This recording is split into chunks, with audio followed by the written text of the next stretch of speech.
Hey everyone, welcome to the Being Patient podcast. I'm Deborah Kahn, founder of Being Patient. When my mom was diagnosed with Alzheimer's disease, I decided to use my skills as a journalist in a different way. Frustrated by the lack of information on science and the inability to get different expert opinions, I decided to quit my job at the Wall Street Journal to create a better platform for people impacted by dementia. We are a community where news and information is created by our team of journalists. We ask tough questions and we simplify the science so that anyone can understand. We don't only cover disease, but delve into the latest research on what it takes to keep our brains healthy. We invite the experts and ask your questions. Here's today's podcast. I hope you enjoy it. Hi, everyone. Welcome to Being Patient Brain Talks. I'm Deborah Kahn, founder of Being Patient.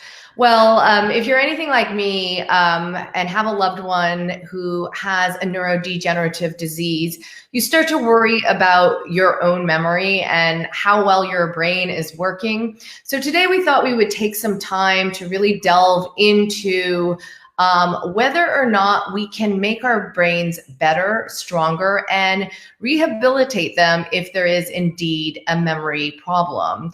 So I'm pleased to announce today we have Dr. Majid Fotuhi. He is affiliated with Johns Hopkins, and he is the medical director of NeuroGrow, which is literally a rehabilitation program for your brain. Thanks very much, Dr. Fotuhi, for joining us. My pleasure. Thanks for having me. Okay, so let's just start very simply. And as I age, I'm a middle-aged woman, and I sometimes really worried about my memory. And I often think, are there things I can do to improve my memory today, or is it too late? Well, it's absolutely not too late at all. There are lots of things that you can improve your brain health and brain function. A lot of people assume that when they get older, they cannot improve their brain function, and that's absolutely wrong. There are so many things you could do. In fact, I've written 3 books on this topic, and I can talk hours about this. But the short answer is yes. Your brain has a high degree of malleability. Your brain has what's called neuroplasticity, and there are many things you could do to make your brain younger by 6 years or even 10 years. So a lot of people call your brain, say that your brain acts like a muscle. Like, we know we can lift weights and make our muscles a lot stronger. Obviously the brain is not a muscle, but how does it act like one? Like, what is happening to our brains when we say make them stronger? Your brain is made of cells called neurons, and neurons have extensions which connect with other neurons. And your brains have a milieu of blood vessels where there are thousands of blood vessels and the capillaries that feed the neurons and the connections between neurons.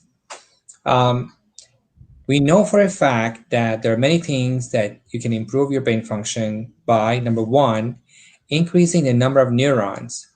For example, when you exercise a lot, you have more neurons. That is really incredible that you can create new neurons with vigorous exercise. Number two is that you can make more of those fiber bundles, those like little highways from one side of the brain to the other side of the brain.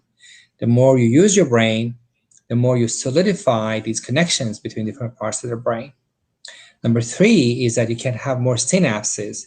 When a neuron approaches another neuron and touches it or almost touches it, it provides support for communication. And the more of these synapses you have, the stronger will be the communication between different neurons in different corners of your brain.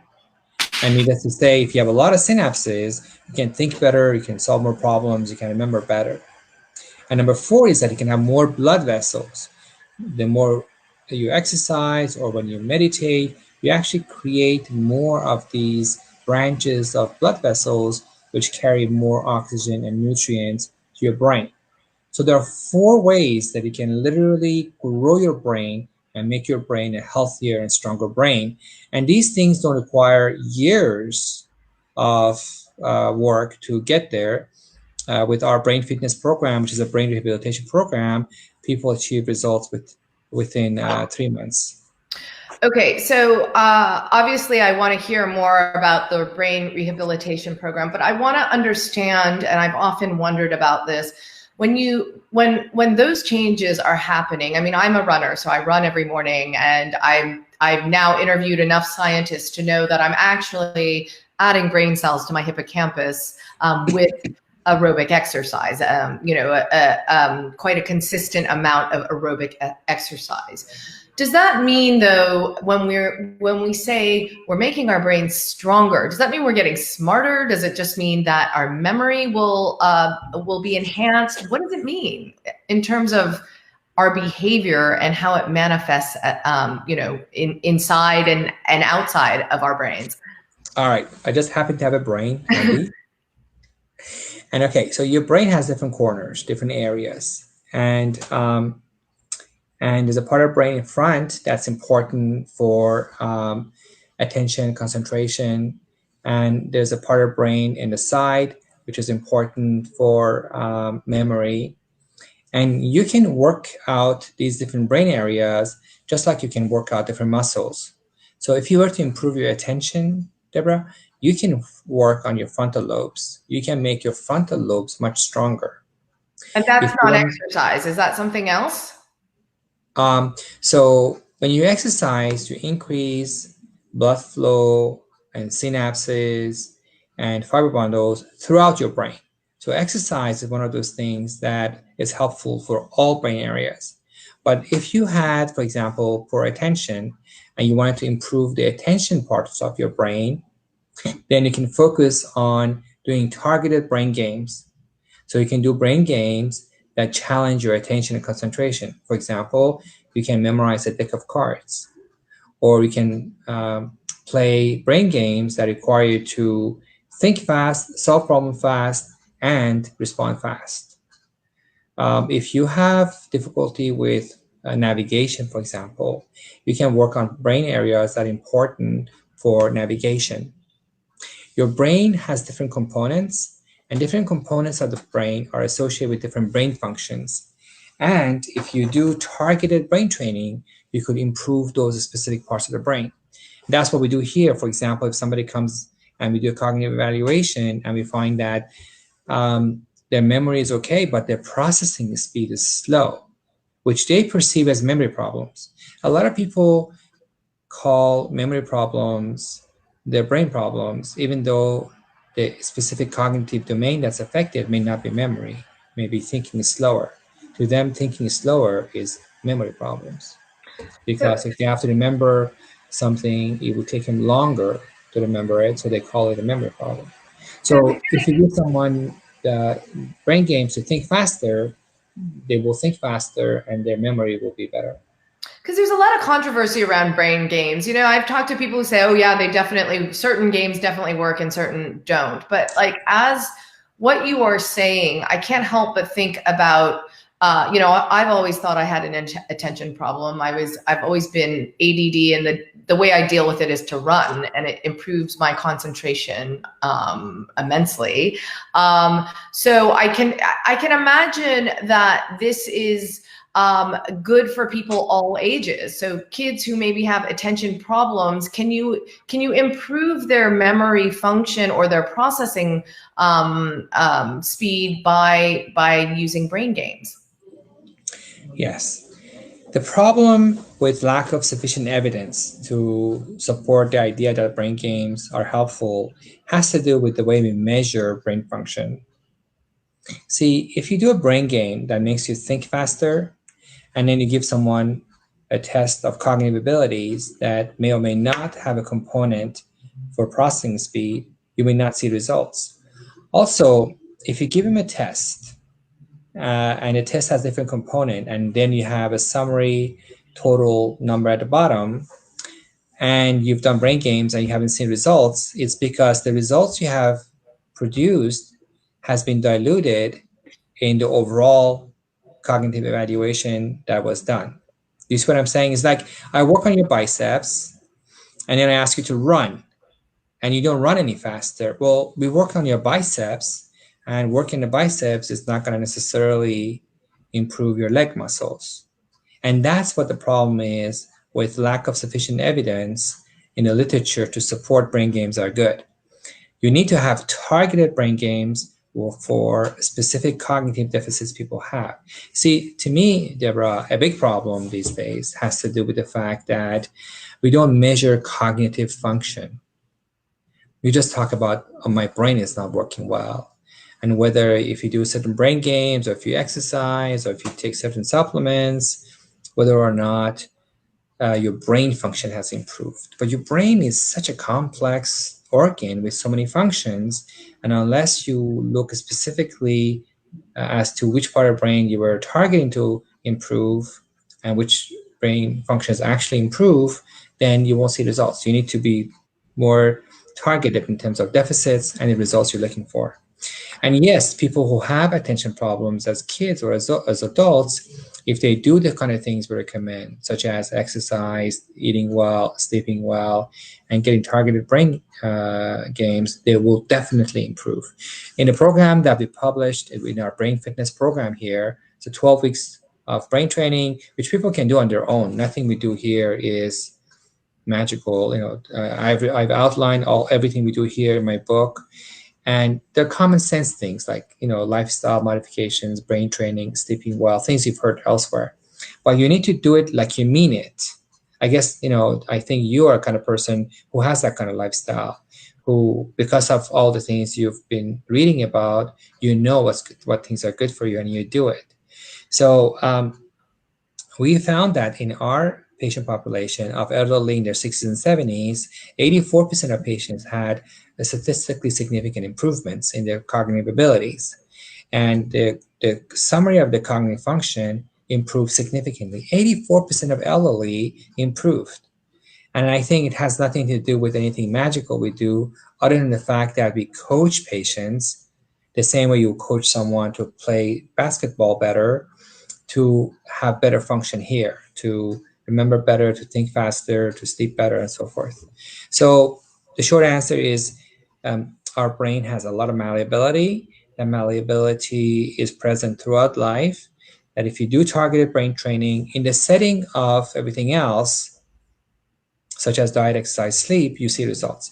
The other reason people don't see results with brain games has to do with the diversity of populations that are being tested. So if you have people who have diabetes or obesity or insomnia or anxiety or depression, those factors individually can affect the brain function. And if you give someone brain games, some of them improve, some of them don't. So the net result is you have failed to see benefits. But it has to do with how bad a problem they have and what other coexisting issues they have. Someone who has depression, obesity, sleep apnea may be so profoundly affected that giving them brain games that improve their brain function by 5% will not make a noticeable change in day-to-day life. So I have a lot of questions in that. That's great information. When you were testing members, so I guess the key takeaway right now is like in terms of your research is you really have to understand where the weaknesses are and where the problems lie before you treat them. So there's not like a generic brand of like, oh, do this.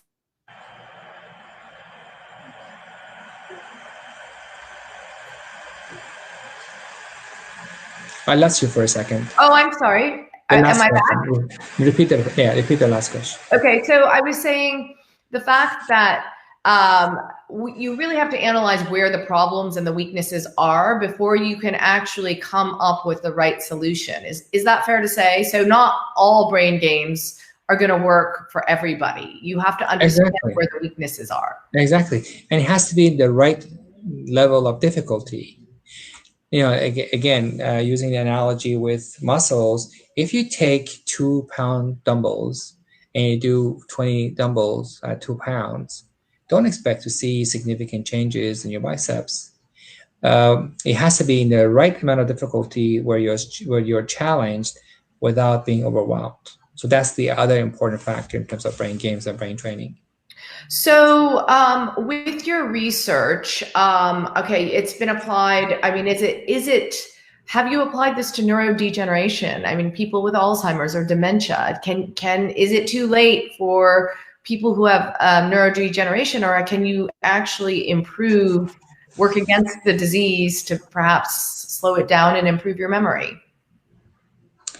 I wish I could tell you that we had magical results and it improved. Unfortunately, by the time a person crosses the line of becoming demented, if their cognitive function is so bad that they don't know what year it is and uh, forget the names of their family members, unfortunately, we have not seen significant improvement in those kinds of patients. We have seen some patients who come and insist on doing the program, even though I don't recommend it for people with significant cognitive deficits.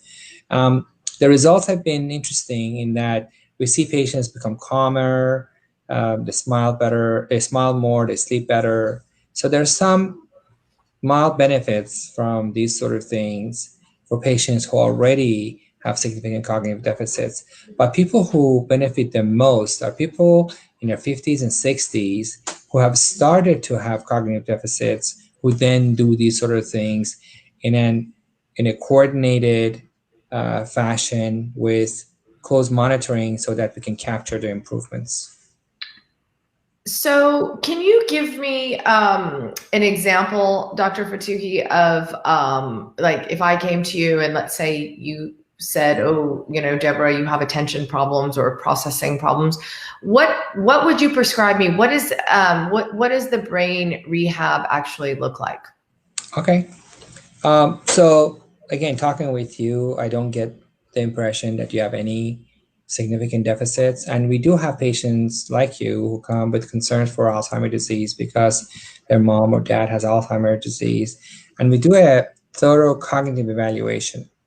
And a cognitive evaluation shows how you perform compared to people your age. So we see that somebody like you comes has a verbal memory score, which is at 70 percentile, which means only 30% of people are better than they are. And other people are at 55 percentile and so forth. And we provide reassurance for people in those kind of profiles that even though they have some memory lapses that may forget names, their symptoms are not clinically significant or worrisome. And that means a lot for patients who, in their own heart, in their own mind, think they have Alzheimer's disease. And that reassurance really helps them feel better and have less anxiety about possibility of developing Alzheimer's disease decades later. But then we also do see patients who come with concerns for memory, and then when we do the cognitive testing, we find that, for example, their processing speed is slow, or their executive function, their ability to we organize, plan, and execute things. Their score for the executive function is low, or the score for attention is low. So we have a specific set of problems when a patient starts the program, and we share that results with them. Say, look, your processing speed is at 13th percentile, and we want to get at least to 50 percentile. So this is one area we're going to focus on. We also obtain blood test results. I find a lot of patients who have low B12 levels or vitamin D levels or thyroid problems. And those are all things that I treat in parallel to the program. And when they start the program, they meet with our brain coaches who are trained to provide brain training for our patients. And we have a set of 20 brain games with different features, and we put them in different categories for attention, concentration, memory, or executive function. So someone with processing speed will get a set of brain games that require them to think faster and be able to process information quickly. And they come here twice a week. They also get biofeedback. It's called neurofeedback, which is a way of improving their attention and concentration. So they come here twice a week, and each time they're here for 1.5 hours, two 45-minute sessions. At 6 weeks, we repeat the cognitive testing, and majority of the time, maybe 90% of the time, people have had some improvements. We also put their symptoms in a spider diagram, which shows um, the types of problems that they report having.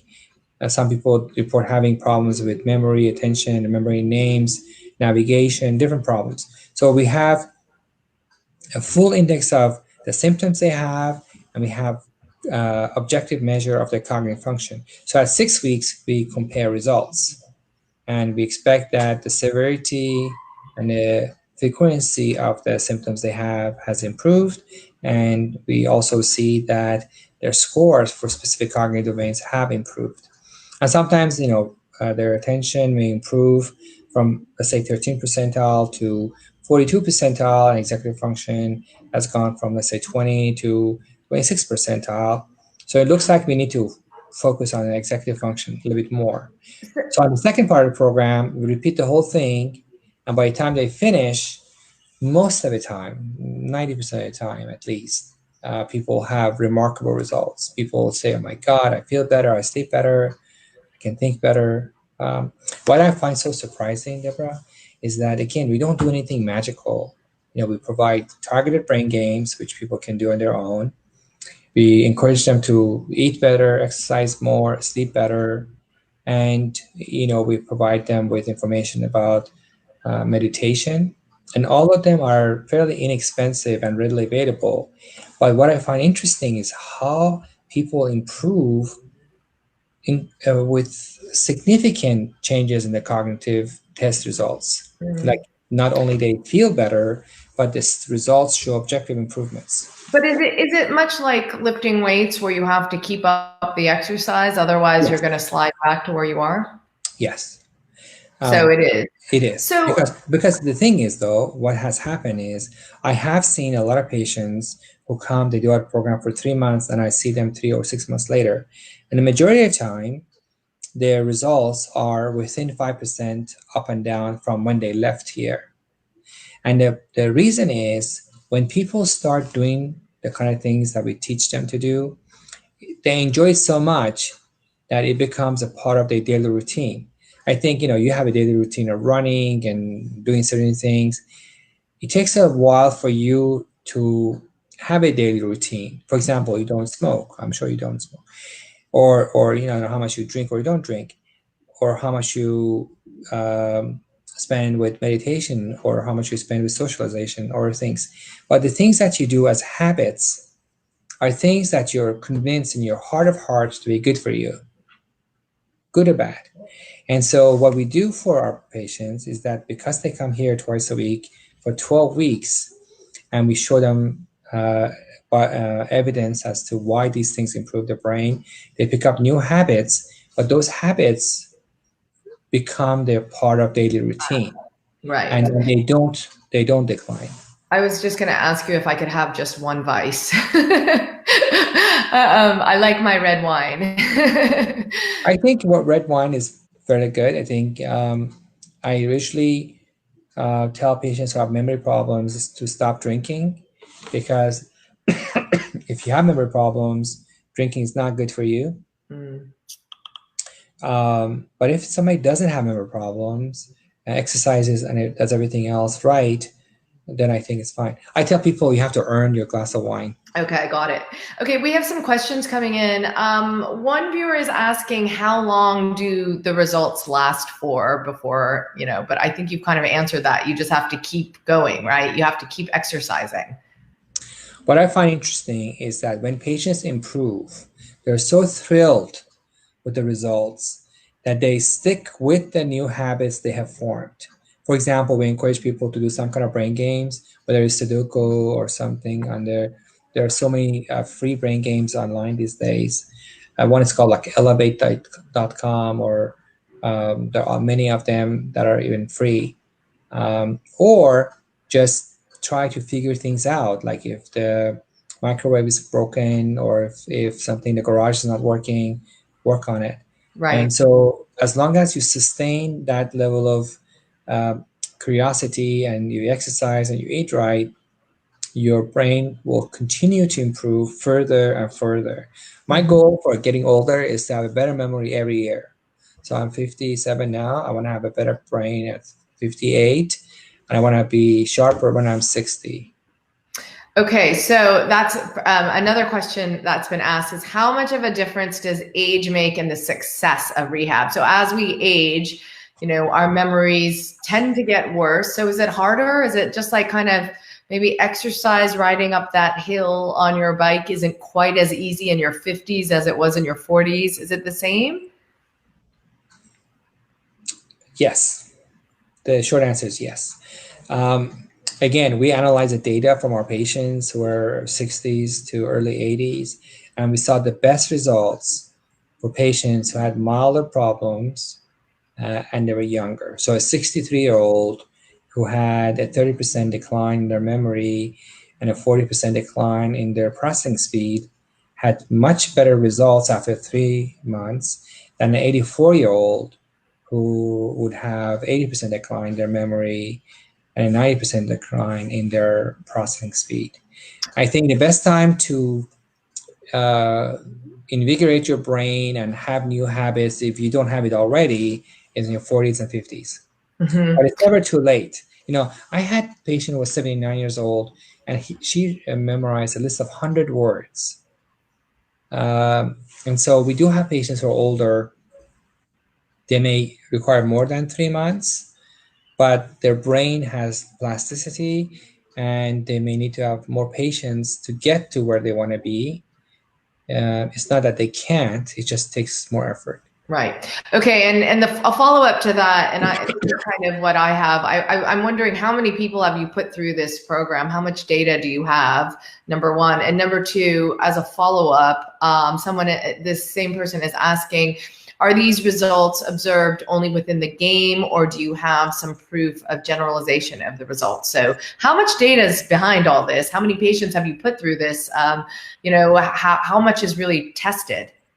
Yeah, so I started a formal program 2011, and we saw patients and we decided to actually do a clinical trial in 2014, 2015, and we published the results in the Journal of Prevention of Alzheimer's Disease in 2016 based on 125 patients. And then I continued to provide the program, and more patients improved. I have probably seen 2,000 or 3,000 patients in the past, since 2011, who've gone through the program.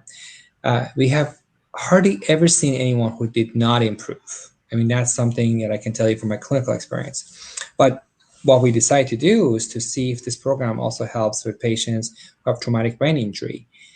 So we published another study just recently, and we provided a similar program for patients who have concussions, whether one concussion or 2 or 3 or 10 concussions, and they've had persistent concussion symptoms for more than 3 months. It's called post-concussion syndrome. And we did a statistical analysis, and they improved. And then most recently, this is work in progress, we have provided a similar program for patients with attention deficit disorder. And so we see similar results. And because I'm a clinician in clinical practice, I do see my patients over time. So when people come 6 months later, a year later, I still see them after they finish the program. So, and the other thing we do, we just don't rely on people telling us they feel better. We use validated, computerized neurocognitive evaluation by third parties who are not in our system. They're not my staff. This is a standard battery of tests that are by computer, and people who do the testing are not people who actually do the training. And the testing is different than the brain training they get. You'll be cheating if, for example, I give people brain game and then make a cognitive testing, which is specifically the same as the brain games. That would be not, that would be like just not, not a good way. So we've seen results in thousands of patients, and we've used cognitive evaluations to see that these are objective improvements. This is a no-brainer. It's easy. So I was going to ask you about the concussion and traumatic brain injury. Obviously athletes are high risk, contact sports athletes. People have had repeated concussions. But the danger there appears in terms of what we know for CTE is you mimic the dementia symptoms. So you form, the hallmarks of Alzheimer's, the plaques, the tangles become present from the repeated injury in the brain. So can we take people like athletes, do you believe, off that road by brain training, or is it much like dementia where when you're on that road, there's not a lot you could do to reverse it?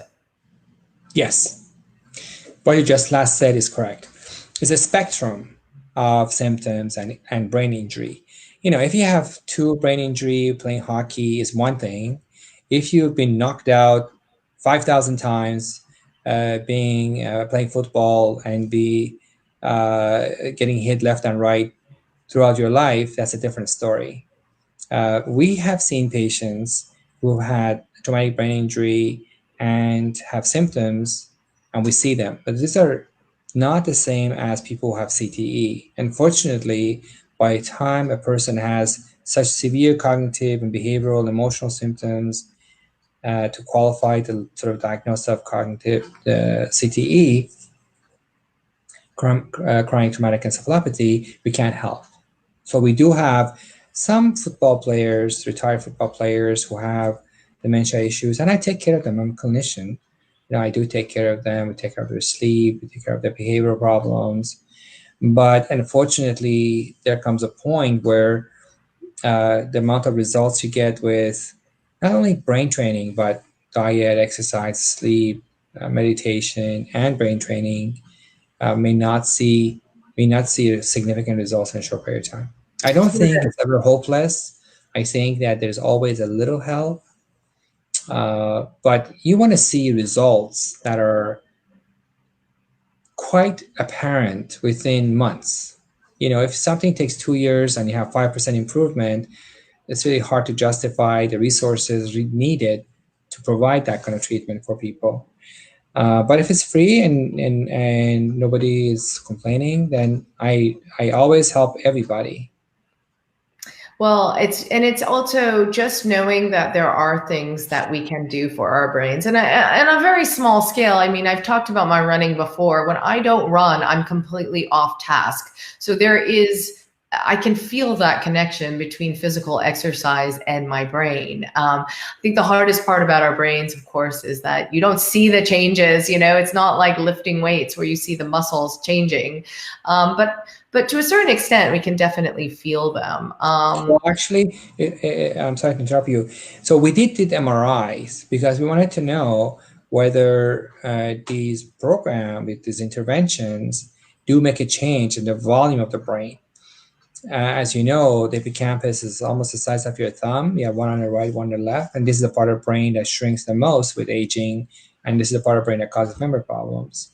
And so when we did the program, when we published a paper in the Journal of Prevention of Alzheimer's Disease, we found that half our patients did have significant improvements in the volume of their hippocampus. Half of them didn't. And the half the patients who did had improved the volume of the hippocampus by about 3%, which is as if they had a brain that was 6 years younger, since the rate of atrophy is 0.5% per year. So we did see, and for some patients, the difference before and after was so noticeable that you can just look at the MRI and compare images and see you have improved. Well, I would take that percentage. Every little bit, right? It's like that's not bad. Most people don't appreciate that their brain is a dynamic place. The brain is not like ear, or it's not like a nose. It's not a fixed structure. It's really like a muscle. If it just sits there, it just sits there, and if you don't use it, it gradually shrinks. On average, an 80-year-old will have less muscle mass than a 40-year-old, but they have some that's enough for them to walk a little bit. But it is changing. And if you get a 70-year-old and you put them on a diet, a high protein diet, and you work them, their muscle size will improve. And the improvement can be noticeable in their size of the muscle and strength of the muscle.